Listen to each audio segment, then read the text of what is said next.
Okay, this is my wife Megan, and what we want to talk about, or what she wants to talk about with me, is why she wants to get a new dog, why she feels like she needs to get a new dog. So, what's going on, babe? I just think that we should get another dog. And what kind of dog do you think we should get? I think we should get a corgi. But we already have a corgi. I know, and he's great. He's a really cool dog. Well, I hear what you're saying, but why do you think we need a new corgi? Because he wants a friend, I think. He makes me really happy, and I think we have such a great house and such a great yard. And he's such a cool dog. I want another one. What is it about corgis that you like? Oh my god. He's so handsome and funny and smart and snuggly. He's adorable. And like literally I feel pure joy when I see him. Do you think we can afford a new corgi though? Yeah. I mean, they are pretty expensive. Yeah, but like I'll literally like stop spending money on anything else. Like I love him so much. Like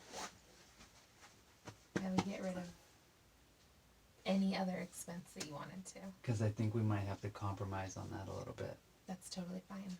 What are you willing to give up? My car. Like a lot.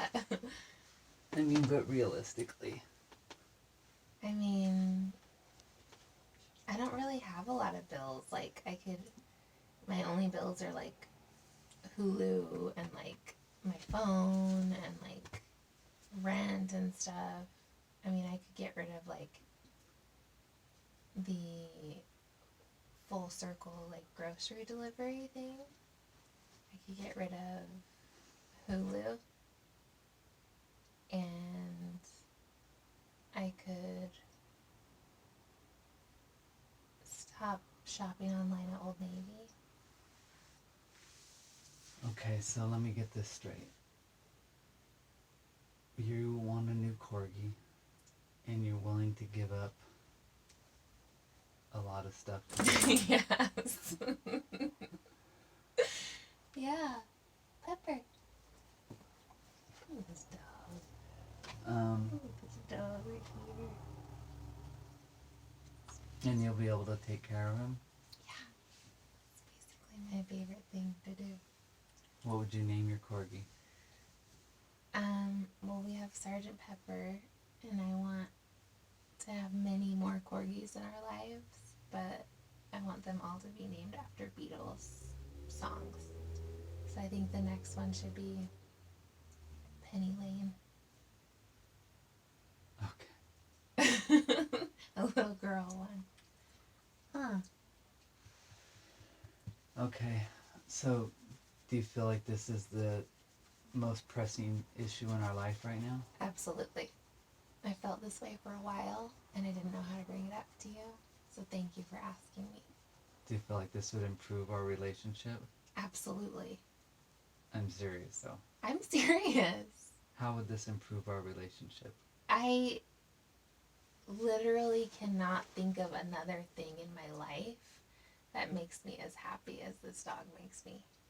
Like, I literally cannot think of anything else that I've ever had, really, that makes me as happy as he does. Like, I love him. I'm stoked. You love him. But don't you think he'll be jealous of a different Yeah, dog? for sure. 100%. How are you going to deal with He's that? such a baby. Yeah, but how are you going to manage that? He'll just have to deal with it. Huh. I mean, that's one thing that I'm kind of worried about. About his jealous feelings? Yeah. Yeah, it's kind of weird, but he'll be alright. You really He's think an so? animal. I mean, I think that, like, they will work it out, you know? And I think especially right now, this is another point of mine, like during this coronavirus, like we're all home all the time. And I'm not working right now, I'm in school. And I'm doing school online right now. And even when we go back to physical school, like I'm only going to have classes like, you know, a few times a week. So like I'm here way more than I was when we got him and I was working full time, you know? Mm-hmm. So I think that because I'll be here and because, you know, he's such a good dog, it'll be a lot easier. Well, you definitely make a lot of good points Thank you. for the Corgi. Thought about it a lot. I think about him all the time. You don't think the vet bills will be too expensive? No. He's the least expensive of all of our animals. Oh, he is, huh? Like my cat, who's 18, and my dog, my other dog, Ryder, who's 15, are the most expensive vet bills that we have by far. Right. Okay, so I think this is definitely something we could probably think about. We don't have to make any decisions right now. We've already made a decision. But I think it's smart to, like, you know, wait on it a minute. Mm-hmm. I know that you do think that. That's funny, because we're just going to do it, huh? Okay, so now tell me, how did you feel about that conversation? And tell me, share some of the experiences you had during that.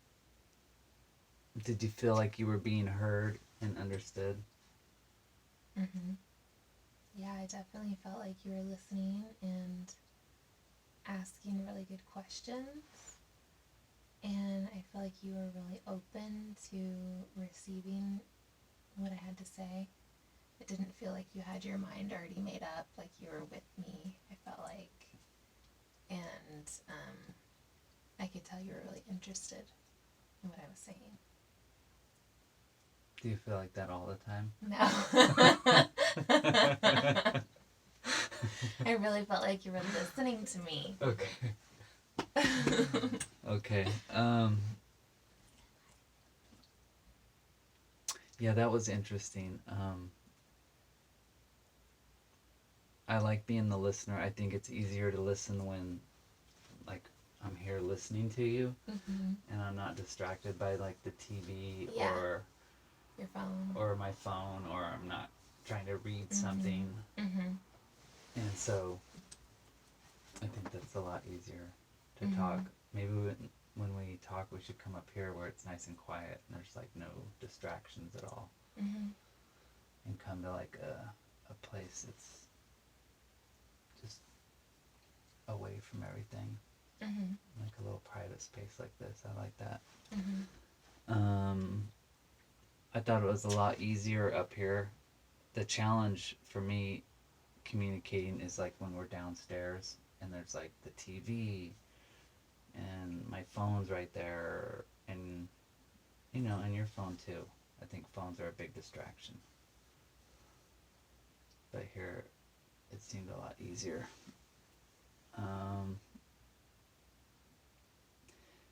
And one thing that I would want to continue to work on is just being present when we do talk. Mm-hmm. And not so distracted. And I'm really going to work on listening to you and not say, uh-huh, or what did I say the other day? Oh, that's a good idea, babe. And then you were like, what did I just say? Mm-hmm. Like, I don't know.